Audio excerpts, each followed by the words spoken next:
कल ही 2-4 अफराद जो मेरा प्रोग्राम शायद मुस्तकिल नहीं देखते लेकिन कभी कभी देख लेते हैं, और पिछला प्रोग्राम उन्होंने शायद देखा था या उससे पहले का प्रोग्राम देखा होगा, तो उन्होंने मुझे पैगाम भेजा है कि आप इस वक्त जब पाकिस्तान पर इतनी मुसीबत आई हुई है, पाकिस्तान के लोग सैलाब में घिरे हुए हैं और सैलाब से तबाहियां हो रही हैं, आप उन लोगों की बातें क्यों करते हैं जो कि बांग्लादेश के कैंपों में हैं?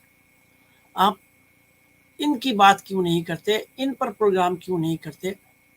तो उनके लिए अर्ज़ है कि मैंने पिछले प्रोग्राम में भी सैलाब के बारे में मुफस्सल गुफ्तगू की थी अपने मेहमानों को बुलाकर, और आज मैं मेरे प्रोग्राम का पहला हिस्सा यही है, इसलिए कि ये एक बर्निंग इशू है और इससे एक मुल्क का बड़ा तबका इसका मुतासर है। मगर मैं उनसे ये भी अर्ज़ करना चाहता हूँ अपने करम फरमाओं से कि जो 50 बरस से रोज़ाना इसी कैफियत से गुजर रहे हैं, वो भी तो पाकिस्तानी थे, वो भी तो पाकिस्तानी हैं। क्या पाकिस्तान ने उनकी शहरियत मनसूख कर दी है? क्या उन्होंने मिन हौसुल कौम जाकर बांग्लादेश में पाकिस्तान के सफारत खाने में अपनी शहरियत को सरेंडर कर दिया है? ऐसा कुछ भी नहीं है। तो जिन अपने हमवतनों को आप पाकिस्तान में, बांग्लादेश में छोड़ कर आए हैं, आप उनके बारे में कोई बात करना गवारा नहीं करते, और किसी न किसी बहाने से, हीले से आप चाहते हैं कि उनका तज़किरा भी बंद कर दिया जाए। कम से कम मेरे जीते जी ये नहीं हो सकता, और जब तक मैं और मेरे साथी जिंदा हैं और अपने ज़िंदगी की घड़ियां गुजार रहे हैं, हम ये ऐसा नहीं होने देंगे। हम आपके सरों पे, आपके कंधों पे सवार होकर आपको बताएंगे कि आपने कितनी बदनीयती की है, कितनी बदयानती की है, और आज तक आप उनका हक मार रहे हैं। जिस तरह से आपको यहाँ सैलाब के लिए, तूफान के लिए, दूसरे आफात के लिए दुनिया भर से इमदादी सामान मिलते हैं, इमदादी रकूम मिलती है, हजरात, उन पाकिस्तानियों के लिए, उन महसूर लोगों के लिए भी आपने दुनिया भर से इमदाद ली है। आपने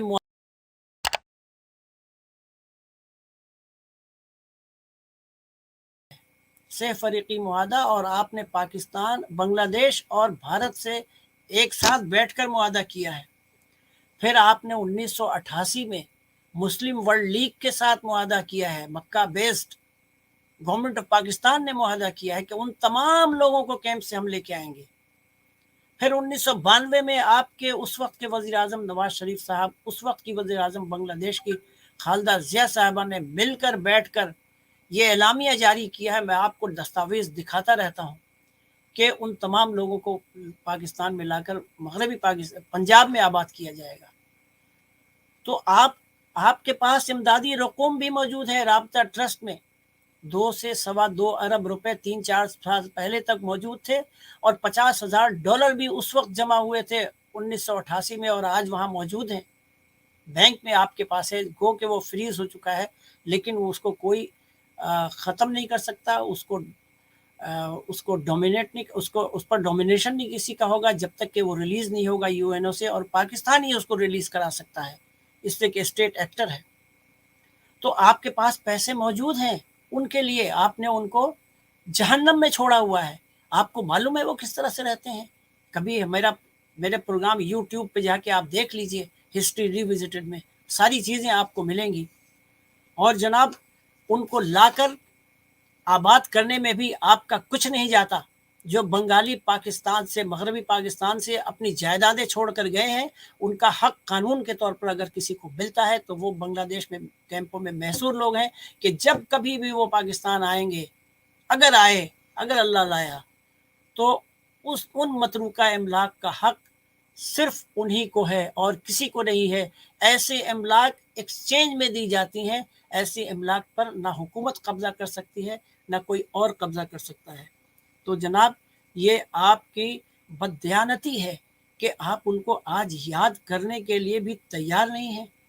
और मैं अभी तो आपको और बहुत कुछ बताऊंगा हिस्ट्री रिविजिटेड में, जो आम लोगों को पता नहीं है, और हम और हमारे दोस्तों ने मिलकर वॉइस फॉर ह्यूमैनिटी इंटरनेशनल बनाई है, जो इंटरनेशनली काम करेगी और दुनिया को बताएगी कि उस वक्त 1972-73 में इन लोगों को न लाने के लिए क्या क्या जतन किए पाकिस्तान, उस वक्त की पाकिस्तान की हुकूमत थी, और आज भी उस पर बात करने को कोई तैयार नहीं होता है। और क्या कुछ कहते हैं ये मैं आपको पिछले प्रोग्राम में दिखा चुका हूँ।